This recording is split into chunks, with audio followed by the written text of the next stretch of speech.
प्रिय विद्यार्थियों को मेरा नमस्कार।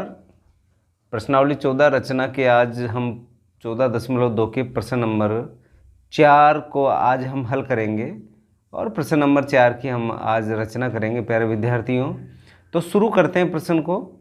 एक त्रिभुज के परिगत वृत्त की रचना कीजिए।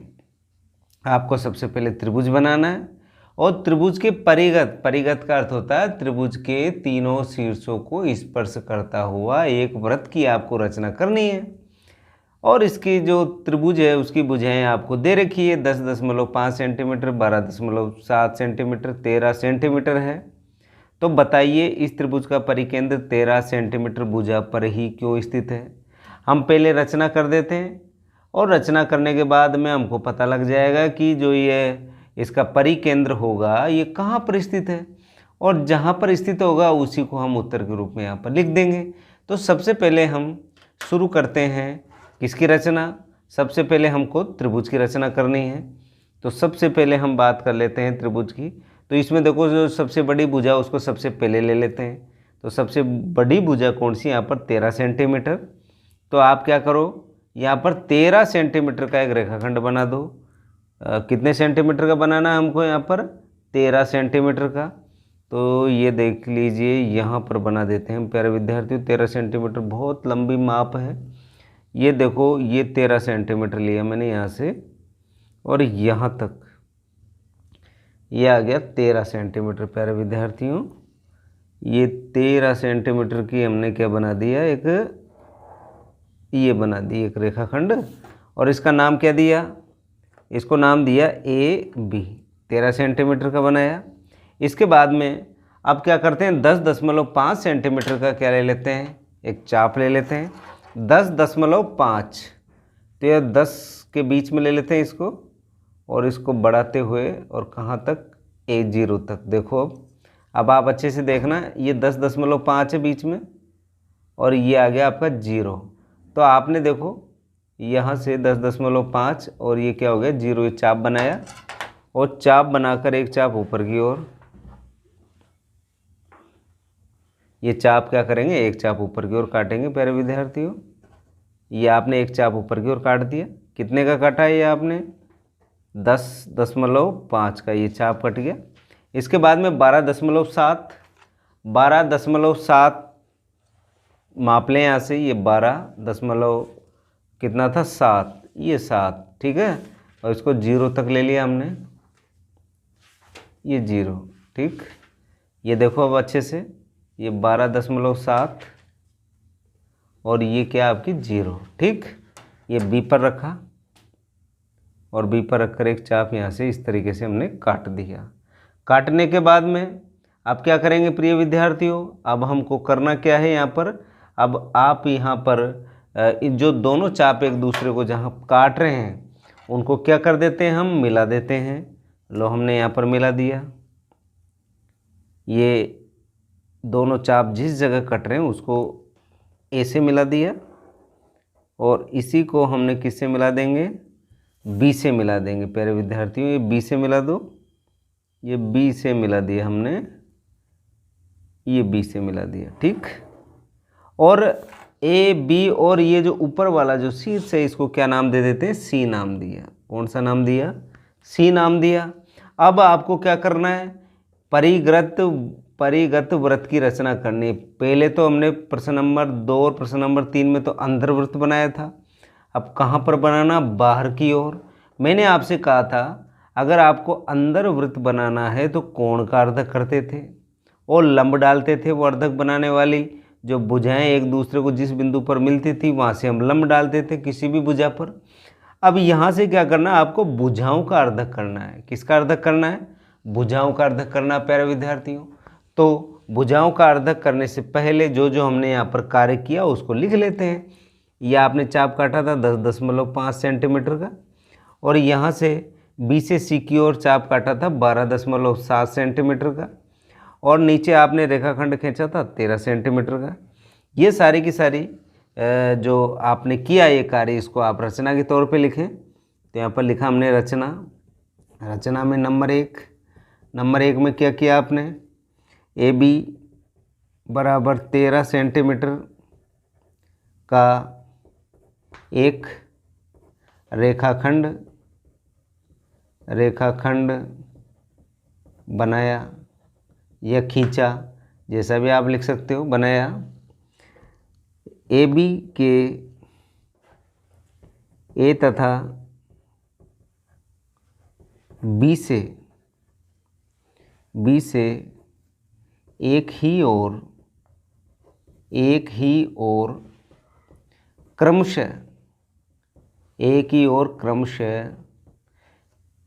क्रमशः लगते ही सबसे पहले ए से जो चाप आपने ऊपर की ओर काटा था, क्रमशः कितना हो गया 10.5 सेंटीमीटर और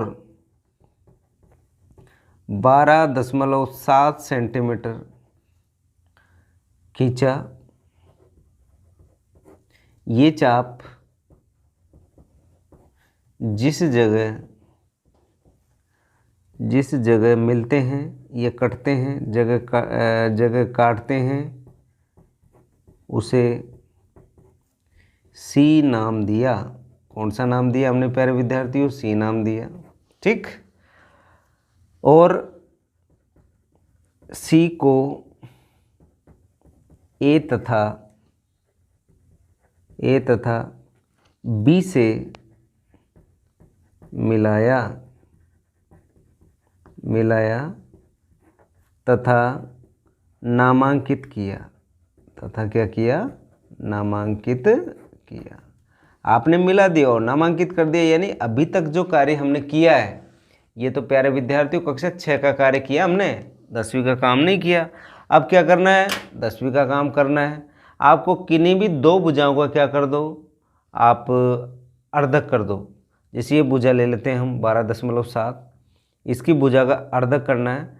तो इस भुजा का अर्धक करने के लिए इस भुजा से आधे से ज़्यादा चाप आप खोलो। देखो आधे से ज़्यादा चाप खोला, एक चाप तो इधर काट दो, एक चाप इस तरफ काट दो। काट दिया हमने। अब सी पर रखें, सी पर रखते ही एक चाप इधर काटो, एक चाप यहाँ से इस तरीके से काटो। हमने काट दिया, ये काट दिया यहाँ पर। ठीक। अब देखो इसको डॉट डॉट करके मिला दो।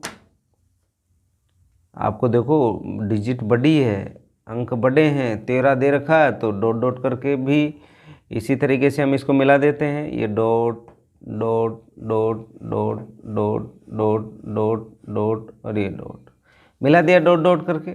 आपने कौन सी भुजा का अर्धक किया? बीसी का। इसी तरफ किसका कर देते हैं? एसी का अर्धक कर देते हैं। लो आधे से ज़्यादा खोलो, ये आधे से ज़्यादा खोला, एक चाप इधर कट गया, ये आपको दिख रहा है थोड़ा सा नीचे उतर गया, ये देखो। ठीक। और इसी तरह एक चाप यहाँ से लिया, ठीक है, एक चाप आप इधर खींच दें, ये देखो यहाँ से हमने ये खींचा तो देखो ये इतना ही खींच गया ये भी। ठीक। इसके बाद में एक चाप इधर से लें, तो यहाँ पर कटाई प्यारे विद्यार्थियों बाहर की तरफ, थोड़ा सा आप समझ लें, आपको दिख रहा होगा यहाँ से बाहर की तरफ जो निशान बढ़ रहा है यहाँ पर। इसी तरीके से आप इधर भी इसको काटेंगे तो ये इस तरीके से कटेगा, ये देखो। ठीक है, ये कट गया। यहाँ से आपने जो चाप काटा था इसको आगे तक बढ़ा दो, ये बढ़ गया यहाँ। अब देखो यहाँ से इस तरीके से जब हम मिलाएंगे हमारे पास स्केल बड़ा होगा। स्केल बड़ा होने के कारण आप इसको मिला देना, मिलाओगे तो डॉट डॉट करके मिलेगा। ये डॉट डॉट करके मैंने यहाँ पर मिला दिया, ये मैंने इसको यहाँ पर मिला दिया। ठीक। मिलाते ही ये दोनों जो प्रतिच्छेद रेखाएं, दोनों रेखाएं एक दूसरे को क्या कर रही है? काट रही है। और वो कौन से बिंदु पर काट रही है? आप कह दोगे सर यहाँ पर काट रही है ये। और इस बिंदु का क्या नाम दिया हमने? ओ नाम दिया। क्या नाम दिया? ओ। थोड़ा सा इधर क्या है कि क्योंकि चित्र बड़ा है, आप अपनी कॉपी में बीच में बनाएं, जिससे कि ये थोड़ा बाहर नहीं निकले। आपको यहाँ से दिख रहा होगा, ये देखो ये जो है ये इस तरीके से यहाँ पर आगे बढ़ रहा है, इसी तरीके से यहाँ पर भी ये आगे बढ़ रहा है ये। तो आपको नज़र आ गया होगा प्यारे विद्यार्थियों, आप गौर से देखना। और इसको मैंने डॉट डॉट करके किससे मिला दिया? ये दूसरे चाप से मिला दिया। अब जो जो हमने कार्य किया उसको यहाँ पर लिपिबद्ध कर देते हैं। ये लो नंबर 2। नंबर 2 में आपने क्या किया? आपने यही काम किया कि जो BC और AC BC भुजा तथा AC भुजा को AC भुजा का क्या किया आपने, अर्धक किया या समद्विभाजक किया। BC भुजा तथा AC भुजा का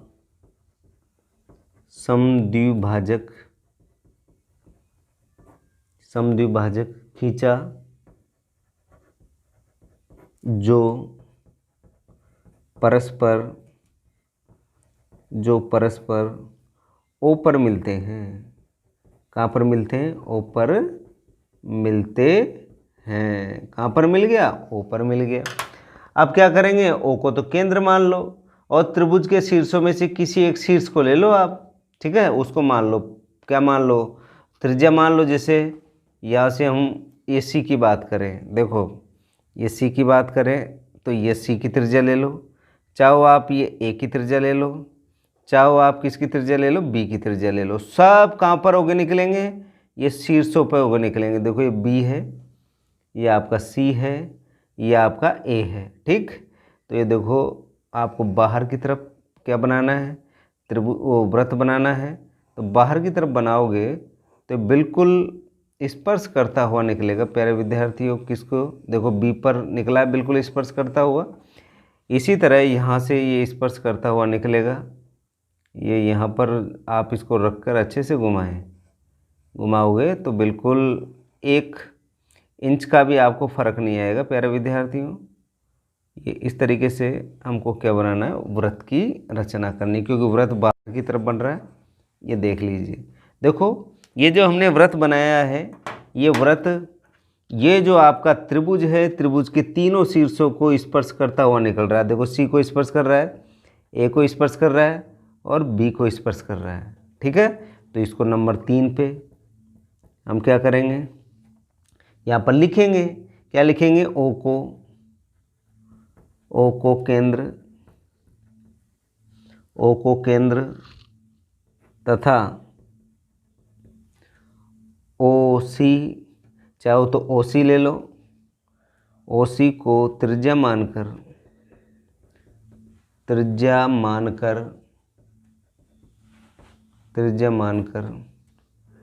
व्रत की रचना की। यह व्रत त्रिभुज ABC के तीनों शीर्षों को स्पर्श करता हुआ बनता है। बन गया। इस तरीके से हमने एक त्रिभुज है, इस त्रिभुज का अभिष्ट परिवृत्त प्राप्त किया। ये लो चौथे नंबर पे यहाँ पर लिखेंगे, इस तरह है या इस प्रकार त्रिभुज ABC का अभिष्ट परिवृत्त बनता है, ठीक। हमने बना दिया। अब आप प्रश्न की बात कर लेते हैं। इसने कहा कि ये जो 13 सेंटीमीटर की जो भुजा है, इस पर क्या है, ये परिकेंद्र है या नहीं। तो आप कहोगे दिख रहा है कि आपको 13 सेंटीमीटर की भुजा, तो ये रही, और परिकेंद्र खा रह गया अंदर, तो ये 13 सेंटीमीटर की भुजा पर तो ये है ही नहीं। तो यहाँ पर लिखेंगे, इसका जो अगला जो प्रश्न का आंसर हमको देना था, वहाँ पर हम इसका आंसर दे रहे हैं कि त्रिभुज ABC एक न्यून कोण त्रिभुज है। देखो सभी 90 से छोटे हैं, तो यहाँ पर लिखेंगे त्रिभुज ABC एक न्यून कोण त्रिभुज है। कौन सा त्रिभुज है, न्यून कोण त्रिभुज है, ठीक। अतः त्रिभुज का परिकेंद्र वृत्त, जो इसका परिकेंद्र है, वृत्त के अंदर होगा, ठीक है। दिख रहा है आपको कहाँ पर है, वृत्त के अंदर है, ठीक है। अगर ये समकोण त्रिभुज होता तो इसका जो परिकेंद्र कहाँ पर होता, कर्ण पर होता। कर्ण का मतलब इस भुजा पर होता, कहीं पर भी होता। लिख देते हैं इसको भी, इस लाइन को भी लिख दो जिससे आपको याद रहेगा। जब त्रिभुज समकोण त्रिभुज होता, समकोण त्रिभुज होता तो परिकेंद्र त्रिभुज के कर्ण पर होता, ठीक है। यही इसका जो इसने कारण और प्रश्नोत्तरी पूछी है इसका जवाब है प्यारे विद्यार्थियों। तो आपको लग रहा है बहुत बड़ा है, ऐसा कुछ नहीं है। आपको तो क्या करना है, त्रिभुज बनाना है। त्रिभुज बना के त्रिभुज की जो दो भुजाएं की कोई सी भी ले लो, दोनों भुजाओं का क्या करना है, आधा आधा करना है। आधा आधा करने वाली भुजा जिस जगह आके मिल रही है ओ पर मिल रही है, और ओ पे मिलेंगी तो ये ओ को केंद्र मानकर, किसको, ओ को केंद्र मानकर, और ओ सी ले लो, चाहे ओ ए ले लो, चाहे ओ बी ले लो। इन तीनों भुजाओं को, वो तीनों देखो, या तो ओ बी ले लो, या ओ सी ले लो, या ओ ए ले लो। ये क्या है, तीनों त्रिज्याएं हैं। और त्रिज्या लेकर आप अगर वृत्त की रचना करोगे तो आप आसानी से परिगत वृत्त की रचना यहाँ पर कर पाओगे। तो प्यारे विद्यार्थियों, अब बढ़ते हैं प्रश्न नंबर 5 की ओर। प्रश्न नंबर 5 में कहा है, देखो क्या कहा इसमें, समझते हैं। इसने कहा कि 5 सेंटीमीटर 4.5 सेंटीमीटर एवं 7 सेंटीमीटर भुजा वाले त्रिभुज का परिकेंद्र कहाँ स्थित होना चाहिए। हमें इससे मतलब नहीं कहाँ स्थित है, हम चित्र बनाएंगे, जहाँ मिलेगा वहाँ कह देंगे। फिर देखो इसने कहा कि पुष्टि रचना के द्वारा कीजिए। भाई रचना से ही पता लगेगा अंदर है कि बाहर है। साथ ही इसके परिगत वृत्त की रचना कीजिए, यानी कि हमको रचना करनी है, और तो सारे ड्रामेबाजी है प्यारे विद्यार्थियों। तो सबसे पहला काम हमको करना क्या है, 5 सेंटीमीटर। आप चाहो तो बड़ी भुजा पहले ले सकते हो, आप चाहो तो 5 ले सकते हो, आप चाहो तो 4.5 ले सकते हो। रटने वाली बात नहीं है कि भाई बड़ी ले छोटी ले, नो, आप कोई सी भी भुजा को यहाँ पर ले सकते हो। जैसे मैंने 5 ली, इससे पूर्व वाले सवाल में मैंने 13 ली थी, सबसे बड़ी वाली भुजा। अब मैं क्या ले रहा हूँ यहाँ पर 5 सेंटीमीटर का एक मैंने क्या ले ली, एक भुजा ले ली। प्यारे विद्यार्थियों, आपको बीचों बीच में लेना है कॉपी में, और रचना लिखनी नीचे है। ये 5 सेंटीमीटर का मैंने क्या बना दिया, एक रेखाखंड बना दिया। लो भाई 5 सेंटीमीटर, और इसका मैंने नाम यहाँ पर दिया है, नाम यहाँ पर ए और बी, ये ए बी नाम दे दिया। और कितना सेंटीमीटर, 5 सेंटीमीटर। अब आगे देखो, आगे उसने कहा कि 4.5 सेंटीमीटर का, कितने सेंटीमीटर का, 4.5। तो आप क्या करोगे, 4.5 सेंटीमीटर का एक आपको चाप माप के बनाना है, आपको माप लेना है। देखो ये आपका स्केल है, ये स्केल में 4.5 है, और ये 0 है। यहाँ से मैंने माप लिया, देखो यहाँ से, ठीक है। और 4.5 का आपको क्या खींचना है, एक चाप खींच दीजिए ऊपर की तरफ, चाप खींच दिया, ठीक। अब 7 सेंटीमीटर भुजा वाले त्रिभुज का परिकेंद्र, यानी कितना लेना है आपको चाप, अब 7 सेंटीमीटर का चाप लेना है प्यारे विद्यार्थियों, आपको 7 सेंटीमीटर का चाप लेना है। तो देखो यहाँ से वही पटरी लेंगे, 7 पे रखेंगे, और 0 तक पेंसिल को ले जाएंगे, तो 7 सेंटीमीटर हो गया। बी से हमने 7 सेंटीमीटर का क्या खींच दिया, चाप खींच दिया। ये चाप कट गया, और जिस जगह कटा उसको ए और बी से क्या कर देते हैं, मिला देते हैं।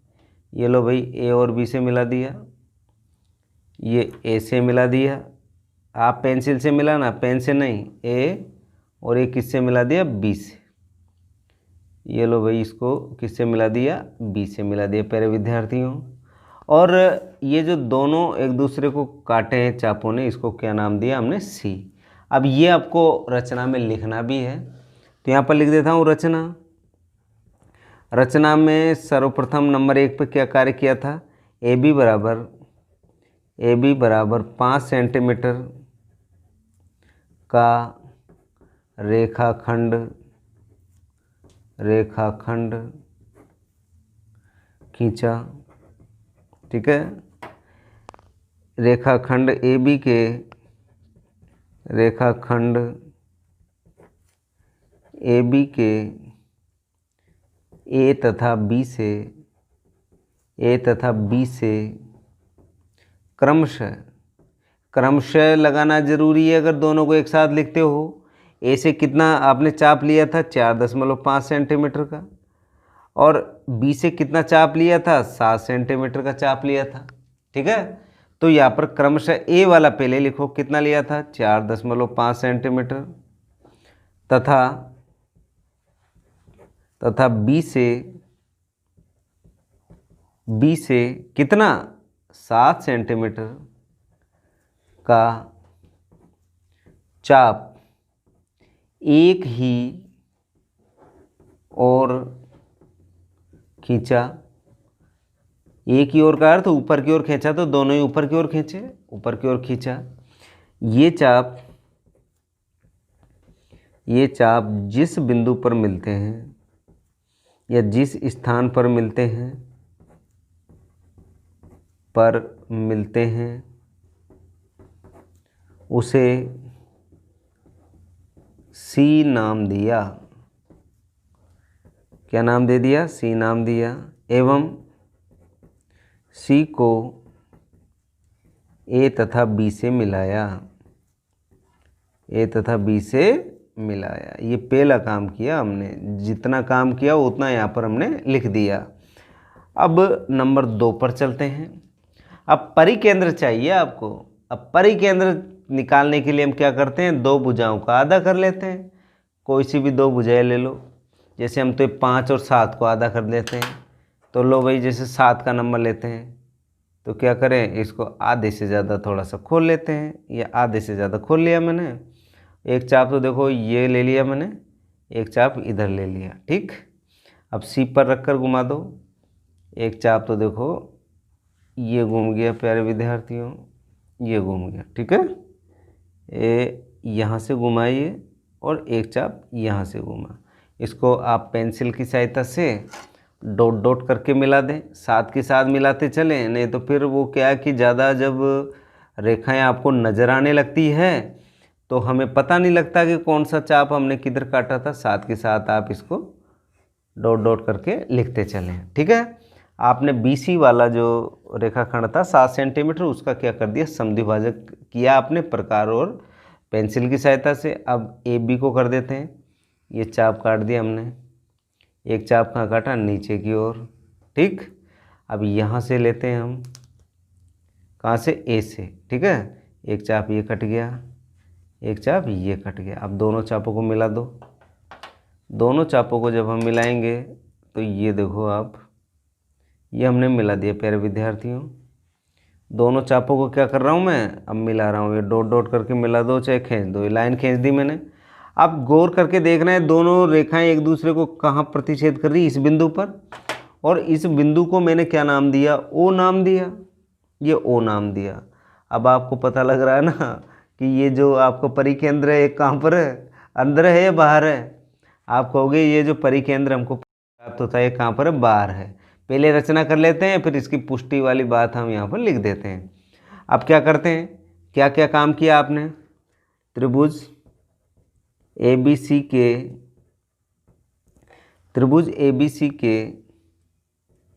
AB तथा BC